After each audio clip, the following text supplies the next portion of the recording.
quais as causas de bruxismo infantil?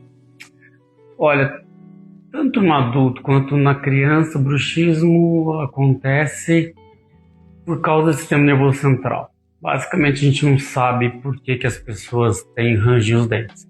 A gente sabe que na criança, ela acontece com mais frequência nos primeiros anos de vida, então 6, 7 anos, depois tende a diminuir com o tempo. Esse bruxismo, ele não é muito controlável. Tá? A gente sabe que não tem nenhum tipo de relação com mordida, zero, então não tem. A relação com o estresse é muito baixo, na verdade o estresse faz a criança dormir mal, que aumenta um pouco o bruxismo, mas isso também vale para o adulto. Agora, a única certeza que a gente tem é que o bruxismo está fortemente relacionado com o distúrbio respiratório do sono. Isso a gente sabe. Que é tipo ronco, apneia do sono, ou às vezes até sarvas, coisas assim.